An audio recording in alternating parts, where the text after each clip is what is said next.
Welcome, ladies and gentlemen, to another episode of Door Stuck, your weekly CSGO vodcast. I am your host, Bach. Joining me on the show, as always, Mr. MagicHelmet.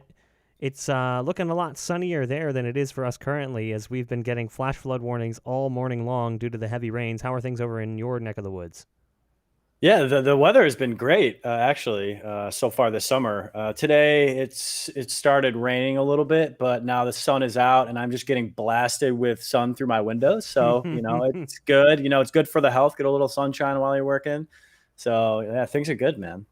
That's good to hear. And I know you have the new pupper wandering around the house. Not really a Yeah, pup, Sophie. though. Sophie. Definitely a full-blown dog.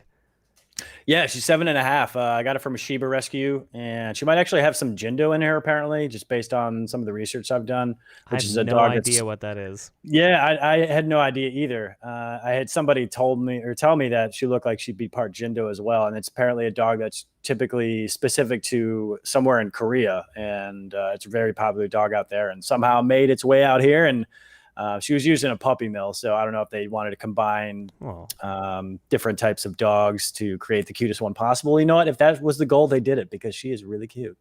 She certainly is, and I'm sure you're loving being a dog dad.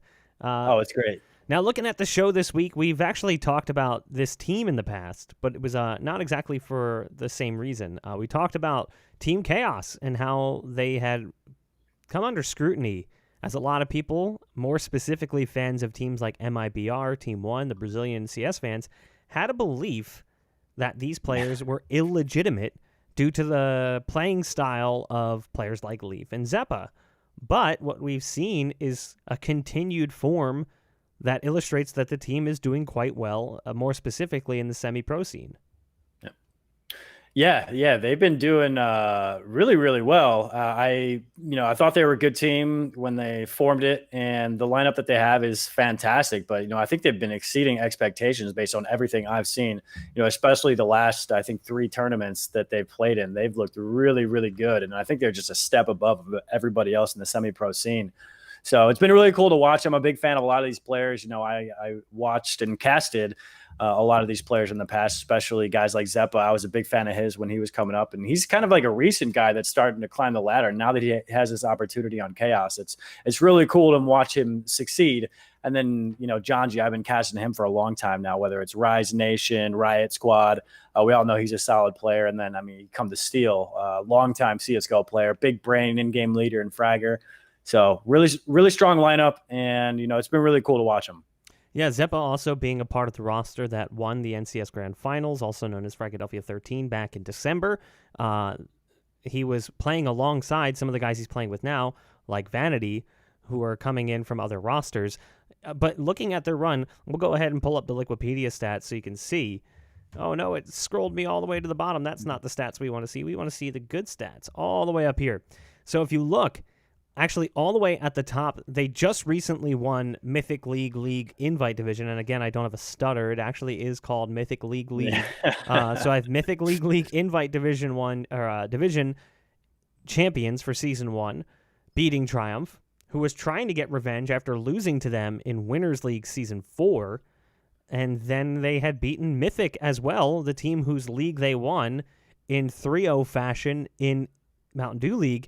Not that long prior. So it's in a span of 8 days, they've won a triple crown of 3 semi-pro events. Really, it's the 3 semi-pro leagues. They're the only leagues of that caliber currently in existence. And as much as people talked about the death of semi-pro Counter-Strike after things like Valorant came out, and as well as the changes to ESL Pro League, it seems like there's still some teams thriving in that area. And I'm looking at Chaos, and honestly, I'm also looking at Triumph, a team who, even though they lost in the last 2 matchups, we now have a rivalry forming.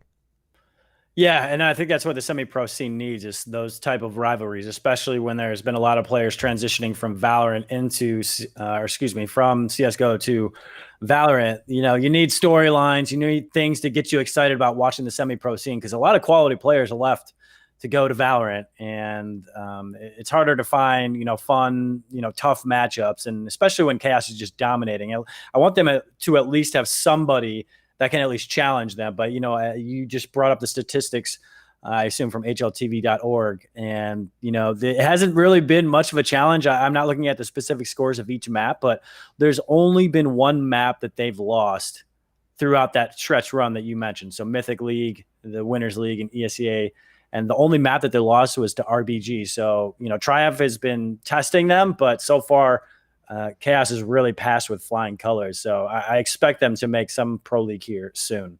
Yeah, actually, what's really impressive with Chaos is during their Mythic League run, they didn't lose a single map in that entire league. So even all the way through into the playoffs. Oh, the whole league, wow. Yeah, and I'm pretty sure they didn't lose a single map in playoffs either, and they didn't last night. It got close. Map 1 was a little close. I think it was 16-13 or 16-12. It was closer than you would think, though. The first half was back and forth. It was really sloppy CS, to be honest, at first. It was like both teams were trying to remember how to play the game for the first 8 rounds.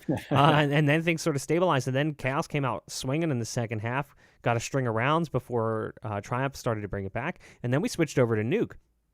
And it wasn't looking so good on Nuke at first for Triumph. And then Triumph started to claw their way back into the game, had a 9-6 half on Nuke. Not too shabby, but they couldn't actually bring it back. They took the lead away, made it like 10-9. Then it was 10-10, then 11-10, then 12-10, then 12-11, then 12-12, then 13-12, then 13-13. It was back and forth. Like they were really fighting for it. It went very deep into the game. I believe it went 29 rounds before Chaos closed things out 16-13. There were some impressive plays, not just from the likes of Leaf and Zeppa, which are 2 players that people have been highlighting a lot more recently. Some because they're salty and they can't handle the fact that they placed a $6 bet and they lost their money and it's their own fault. And others because they think there's maybe some foul play. But which there's not, by the way. No, there's not. There isn't, and there isn't until you see a convicted cheater banned, and then at that point it's like, okay, makes sense. You let the anti-cheat do its work, but until it hits that point, not a convicted cheater, because there's clips like that of the people who are literally every player, literally every big player. Yeah, there's clips of those. So, but anyway, like we saw some step up moments from Vanity, specifically with the op, and we also saw some strong leadership coming in for Team Triumph. We saw some impressive plays from Junior, from Curry. MCE had the peace of mind to go for timeouts when necessary. And actually, almost after every timeout, we saw a round win come in from Triumph. So there was obviously an adjustment made during that time. But it just wasn't enough. I'm excited to see what's going to happen moving forward. I kind of wish there was like one more piece, like one more leg to this. One more semi-pro league or semi-pro tournament that these guys could play in that would give them that similar competition. Something with a similar prize pool, similar level of prestige. I know it's not Tier 1 CS, but a $15,000 online event one weekend would be awesome, and these guys would love to compete in it.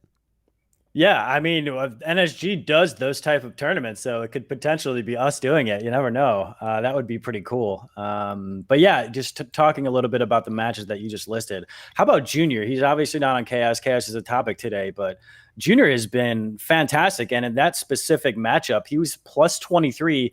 The closest to him on his team was at a -6 for the whole series. So Junior went off, and it's cool to see him kind of rise the ranks the last few months here, because I personally didn't know too much about him. He's a younger guy, which basically fits in with the team that he's on, because traditionally teams that Grim has been on and Sheikh Zula, those teams have been a little bit younger, so that seems to fit the mold. And having a coach like MCE who's worked with these younger kids a lot, whether it was through Sword Gaming with Exceed, Voltage, and all of those guys, that seems to be his bread and butter, and he does a fantastic job molding them and making them really competitive throughout these tournaments. Obviously, they ended up losing this one and a couple other matchups against Chaos, but they're certainly on to something, and Junior is definitely a guy to watch out for.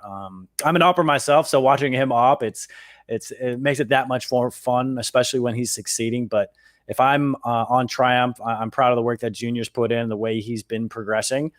So, anytime I can see a grudge match between these two teams who seem to be leading the semi-pro scene, bring it on. I'm ready for it. I mean, here's the cool thing about Junior. He's not a flashy opper. Like, don't expect him to, charge up a ladder and no-scope somebody in the face. Vanity, probably more so in that duel, was the one trying to make the flashy plays. Kind of fits his personality in general. Wants to have something to feed the braggadocio, but watching Junior, he's so consistent. He very rarely misses when he's got a lineup. He wins a lot of the duels, a lot of the peaks with the op.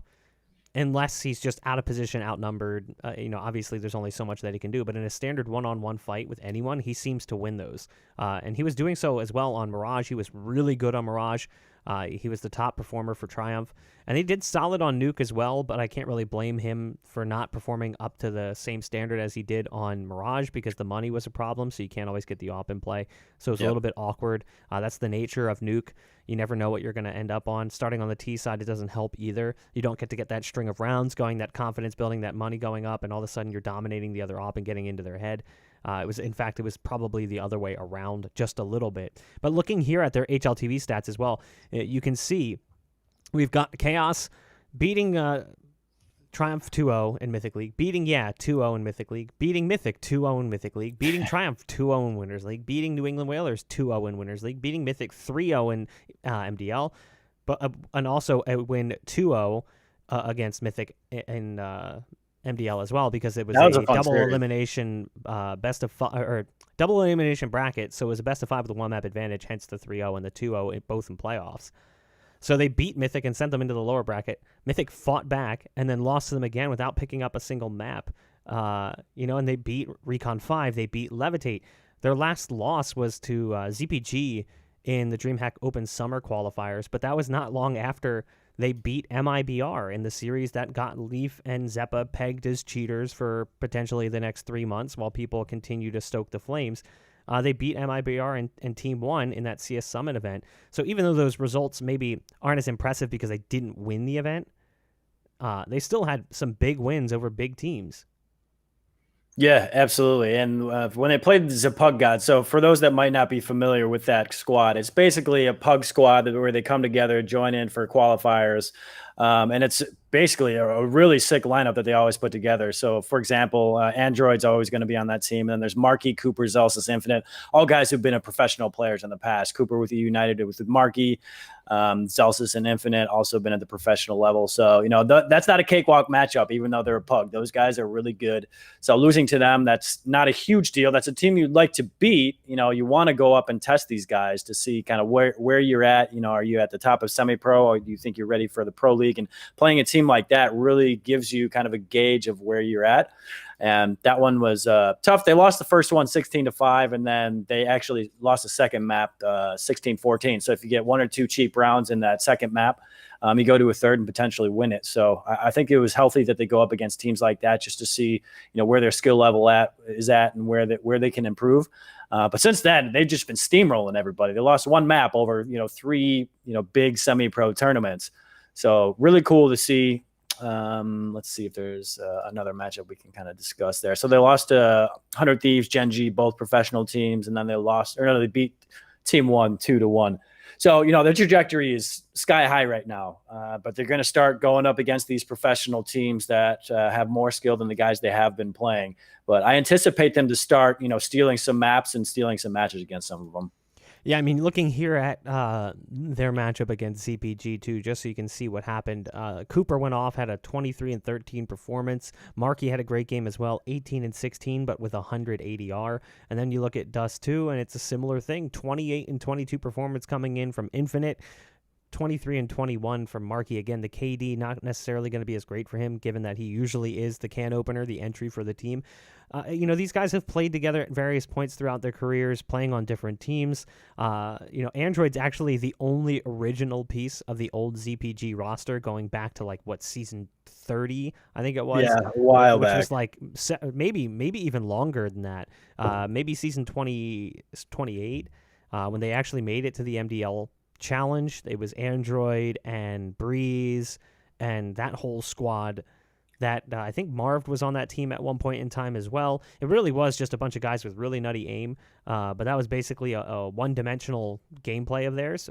But it worked out, at least for one season, and then the team kind of fell apart. A bunch of players were plucked and put onto other rosters. But it's not like they lost to some plebs. People see the team name and they go, "Oh, they lost to scrubs." They lost to a Pug. Then open up the page. Yeah, they lost to some teams that are definitely not that good. We'll scroll down and take a look at their match against MIBR as well. I know this is a little bit more dated, but taking a look against their match against MIBR, you can see how the stats kind of stacked up. Let's get it all centered here. There we go. Looking at Overpass, Leaf went off with a 21-10, 21-12 from Vanity. Leaf 15-19 on that second map. Really didn't have a great performance on Dust 2. Nobody did. 15-20 from Vanity. But then you look at that third map, and it's Zeppa, who was kind of sitting in the background during the other series. If you look, Zeppa was 13-10 on Overpass. Pretty quiet performance from him, just above the coach at 9-17, which was MCE. 15-21 on Dust 2. And then on Inferno, goes 33-24. Probably up until that final map, no one had a word to say about Zeppa. I don't think that anyone had any concern, but then all of a sudden the numbers start piling up and people are like, okay, who is this guy? He must be cheating because he's beating MIBR. Yeah, not cheating. I've been watching him for a while now. He's just a beast. It's as simple as that. He's consistent, and I think most importantly, he's a really clutch player. Like his tandem with him and B Wills when they were playing in Mountain Dew League, that was one of the most fun teams to watch because, as you probably know, B Wills is a really clutch player as well. So those two together were beasts. But Zeppa's moved on. He's joined a really solid roster in Chaos, and it's great to see his success. And it's got to be pretty cool for him being a young guy, and you're going up against guys like Fallen. Fur, Taco, and you're out fragging them, and you're a key reason of why you're beating this team. Obviously, it ended up, might have been kind of tough afterwards with a little bit of hate on Twitter, but either way, you have to be satisfied with the way you perform. So that's like the part of this that I didn't really want to get into because we already have talked about it, and so has everyone else. But that's got to be the part that really sucks, right? Yeah. Like you play against one of probably a player you've looked up to. I personally have looked up to Fallen because I feel like he's a great role model for the scene. At 100%. Times. Other times, I feel like maybe not so much, and this is one of those times where not so much. I still have a great deal of respect for him. I love what he's done for the Brazilian CS scene. I love how he's tried to expand in that scene as well with things like Gamers Academy, and he's also got other projects that he's working on in that region. So I applaud him for that, and he really is, for the most part, a positive role model. He usually doesn't get too negative. He still tries to find fun in the game, and also was on one of the best teams to have ever touched the game, which certainly helps. But imagine playing against that player. You're Leaf. You're a young kid making your kind of debut on this level of stage. You put up an insane performance, and the first thing that happens is people start threatening to kill you and threatening to kill your family. And part of that reason is because the players you beat, the players you looked up to, the players you respected, are the ones doing it. And that's the part of me that's like, I didn't want to talk about it, but it's frustrating because we already talked about this last week. There's an amount of social responsibility for someone in an influencer position. And I feel like sometimes there's just this desire to react, like instantly, like we just have to say something, which is why I always type out a tweet and then I almost always delete it. Like I'll type out like reaction tweets constantly. And I know other people that do the same thing. I don't know if you do this. I will type out a reaction tweet or even a funny meme and I'll be like, oh, this is so good. I'm like, nah, that's like that's off brand for who I am as a person. I don't want to put out that image of myself because that's not who I am, and I don't want people to misinterpret or misread things that I'm saying because it's obviously only so many characters, so you can't necessarily portray things properly. That's why half the time when I tweet stuff, it's a thread, because I feel like if I really want to get my thoughts out there, I have to make sure that everyone understands this from all angles rather than only seeing a small snippet of my opinion. And after a while, no one's going to read all that. Yeah.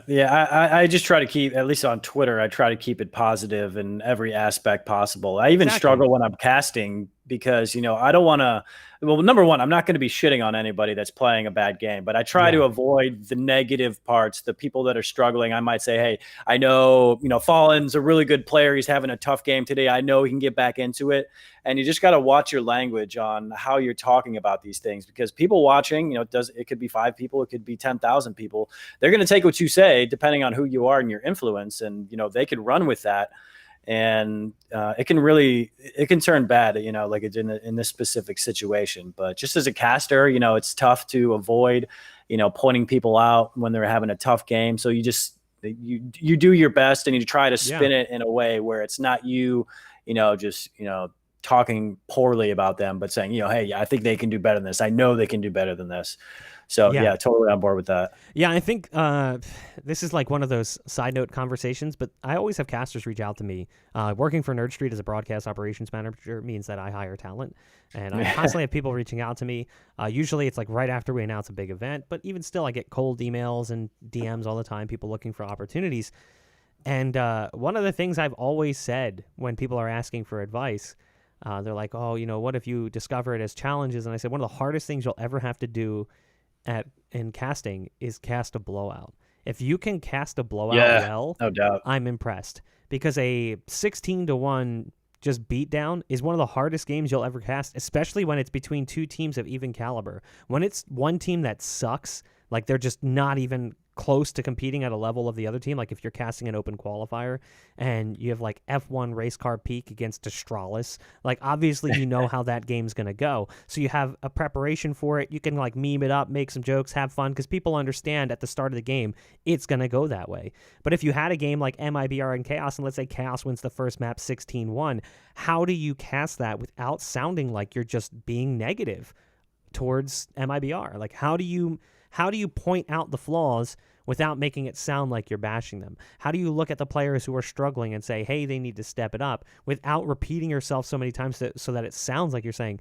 this guy really sucks and he needs to play better, or else they should cut him? Because that's what ends up coming out from you, even if you don't intend for that to be the case.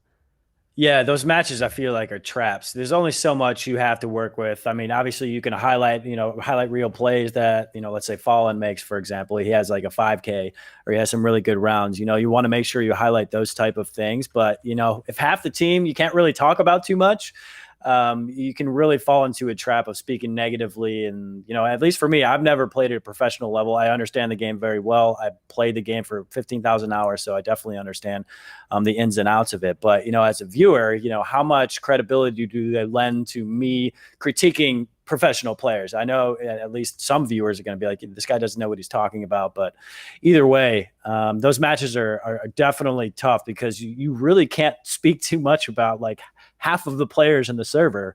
Otherwise, you dive into things you probably need to avoid, speaking negatively or critiquing too hard. So, yeah, I've been in those cases many, many times, and it's very awkward every single time. You just try to have fun with it as much as possible. Yeah, I think that's ultimately like what it comes down to. When you're in one of those games, you just try to have a good time. It's not exactly easy. You start like cracking jokes, and then it sounds like you're not taking it seriously. You have to find a balance, and it's a difficult balance to strike, if we're both being honest. That is going to wrap things up for the show, though. Really impressed with what we've seen from Chaos. Love the fact that we're starting to get this sort of rivalry between them and Triumph moving forward. We have the possibility to see a rivalry at a semi-pro level, and I do believe in the long term that the semi-pro CS scene will be fine. I know that people are freaking out right now because you're seeing players quit and go to Valorant, but ultimately there's still a pool of players that haven't even started playing the game yet. Ultimately, we have to remind ourselves that some of the 16-year-olds that are currently playing the game, players like Leaf, weren't playing the game 2 years ago.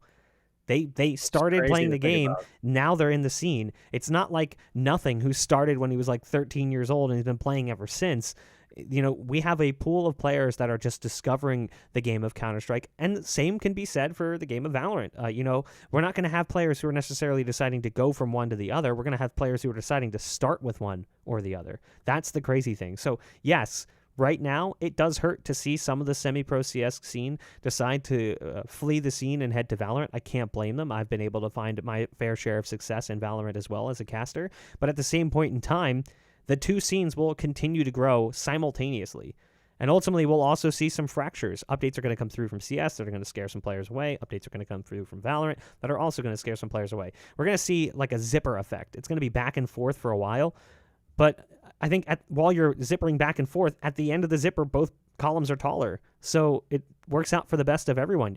If you have cross appeal, Counter-Strike players coming to Valorant is just as good for Counter-Strike, because Valorant players are going to be coming over to Counter-Strike. There's going to be that conversation in game. You're going to hear people saying, oh, I never played CS. Well, now you're meeting people that maybe do. Maybe they'll convince you to try and play some CS as well. It's definitely beneficial in the long run. But again, long outro, to apologize for that one. Got a little bit ranty towards the end. But thank you guys for watching. We do appreciate it. If you like the show, make sure you follow us here on Twitch, Facebook, and YouTube, nerdstgamers.com.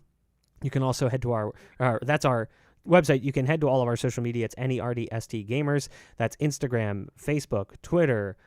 I don't know. Maybe we have a live journal or an old MySpace page. I'm not really sure. Yeah. I think we even have a TikTok out there. I'm not sure if we actually can use it anymore, but I think it was created.